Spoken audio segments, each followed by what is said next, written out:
എൻ്റെ പൊന്നോ, ഈ ഒരു അച്ചാറ് മാത്രം മതി കേട്ടോ നമുക്ക് ഫുഡ് കഴിക്കാം. ഇതിൻ്റെ കൂടെ വേറെ ഒന്നും വേണ്ട കേട്ടോ.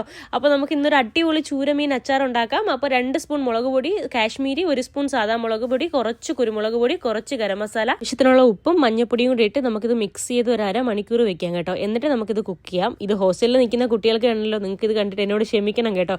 കാരണം ഇതിന് ഭയങ്കര ടേസ്റ്റാണ്. നിങ്ങൾ വീട്ടിൽ വരുമ്പോൾ എന്തായാലും ട്രൈ ചെയ്തിട്ട് തിരിച്ചു പോകുമ്പോൾ ഉണ്ടാക്കിക്കൊണ്ട് പോകണം കേട്ടോ. നിങ്ങൾക്ക് ചോറ് കഴിക്കുക ഇത് മാത്രം മതി. ഒരു പച്ചമുളക് എടുത്തിട്ടുണ്ട്, നമുക്ക് ചെറുതായിട്ട് അരിഞ്ഞെടുക്കാം. പിന്നെ ഒരു 10-15 വെളുത്തുള്ളി എടുത്തിട്ടുണ്ട്. പിന്നെ ഒരു കഷ്ണം ഇഞ്ചി കേട്ടോ ഇതിന് വേണ്ടത്. വെളുത്തുള്ളി ഞാൻ കുറച്ച് അധികം എടുത്തിട്ടുണ്ട് കേട്ടോ. വെളുത്തുള്ളി ഇങ്ങനെ നമ്മൾ മീൻ അച്ചാറിലിടുമ്പോൾ ഭയങ്കര ടേസ്റ്റ് കേട്ടോ.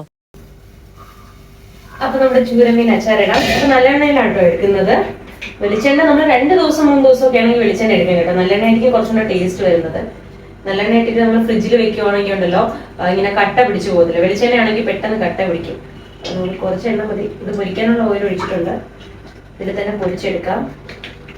നല്ലപോലെ ചൂടായി വന്നിട്ടുണ്ട് കേട്ടോ. അപ്പോൾ നമുക്കിനി അരിഞ്ഞു വെച്ചിരിക്കുന്ന വെളുത്തുള്ളി ഇഞ്ചി ഇട്ട് കൊടുക്കാം. അതൊന്ന് ബ്രൗൺ കളർ ആവുന്നവരെ ഒന്ന് നല്ലപോലെ ഇളക്കി കൊടുക്കണം കേട്ടോ, അല്ലെങ്കിൽ പെട്ടെന്ന് കരിഞ്ഞു പോകും. അപ്പോൾ എന്നിട്ട് അതിലേക്ക് ബ്രൗൺ ആയി നമ്മൾ എടുക്കാറാവുന്ന സമയത്ത് കറിവേപ്പിലയും കൂടി ഇട്ട് നമുക്ക് കോരി എടുക്കാം. പ്രത്യേകം ശ്രദ്ധിക്കണം, വെളുത്തുള്ളി ഇഞ്ചിയും പൊരിച്ചെടുത്തിട്ട് വേണം നമ്മൾ മീൻ ഫ്രൈ ചെയ്യാനിടാൻ കേട്ടോ. അപ്പോൾ നമ്മുടെ എണ്ണയിൽ നല്ല വെളുത്തുള്ളിയുടെയൊക്കെ സ്മെല്ല് കാണും. അപ്പോൾ ഇനിയിപ്പോൾ നമ്മുടെ മീൻ അങ്ങോട്ട് ഓരോന്നായിട്ട് ഫ്രൈ ചെയ്യാൻ ഇട്ട് കൊടുക്കാം. അപ്പോൾ ഇനിയിപ്പോൾ ഇതിവിടെ കിടന്ന് 2 സൈഡും നല്ലപോലെ ഫ്രൈ ആയി വരട്ടെ. ഇവിടെ ഞാൻ വളരെ കുറച്ച് അളവാട്ടോ എടുത്തിരിക്കുന്നത്. കാരണം കുറച്ച് ചൂര കറി വെക്കാൻ മേടിച്ച ചൂര കേട്ടോ, അതിൽ നിന്നാണ് ഞാൻ കുറച്ച് എടുത്തിരിക്കുന്നത്. അപ്പോൾ അത് നല്ലപോലെ ഫ്രൈ ആയി വന്നിട്ടുണ്ട്. അതിനിപ്പോൾ ബൗളിലോട്ട് മാറ്റാം. ഈ സെയിം എണ്ണയിൽ തന്നെ പൊരിക്കുന്ന എല്ലാം സെയിം എണ്ണയിൽ തന്നെ ചെയ്യണം കേട്ടോ, എന്നാൽ ആ ടേസ്റ്റ് അത്ര പെർഫെക്റ്റ് ആയിട്ട് കിട്ടത്തുള്ളൂ. നമ്മുടെ എണ്ണയിലേക്ക് ഇനിയിപ്പോൾ 2 വറ്റൽമുളക് ഇട്ട് കൊടുക്കാം. പിന്നെ നമ്മൾ അരിഞ്ഞു വെച്ചിരിക്കുന്ന പച്ചമുളക് ഒരെണ്ണം ഉണ്ട് കേട്ടോ. അപ്പോൾ അതങ്ങ് ഇട്ട് കൊടുക്കാം. അതൊന്ന് ബ്രൗൺ ആയി വരുന്ന സമയത്ത് നമ്മൾ ഫ്രൈ ചെയ്ത് വെച്ചിരിക്കുന്ന കറിവേപ്പിലയും വെളുത്തുള്ളി ഇഞ്ചി നമുക്കങ്ങ് ഇട്ട് കൊടുക്കുക. അതൊന്ന് മിക്സ് ചെയ്തിട്ട് അതിന് വേണ്ട മസാലകളെല്ലാം ചേർത്ത് കൊടുക്കുക. അപ്പോൾ 2 സ്പൂൺ കാശ്മീരി ചില്ലി ഇടുന്നുണ്ട്, 1 സ്പൂൺ നിറച്ച് സാധാ മുളക് പൊടി ഇടുന്നുണ്ട് കേട്ടോ. അപ്പോൾ ഇതെല്ലാം കൂടെ ഇട്ടിട്ട് പിന്നെ ഒരു അല്പം കുരുമുളക് പൊടിയും കൂടെ ചേർക്കുന്നുണ്ട്. ഇതെല്ലാം കൂടെ ലോ ഫ്ലെയിമിൽ വെക്കണം കേട്ടോ. തീ എപ്പോഴും കുറച്ച് വെക്കണം മസാല ഇടുന്ന സമയത്ത്, അല്ലെങ്കിൽ മസാല കരിഞ്ഞു പോകും കേട്ടോ. അപ്പോൾ ഞാനിപ്പോൾ ഫ്ലെയിം ഓഫ് ചെയ്തിട്ടായിട്ടാണ് ഇടുന്നത്.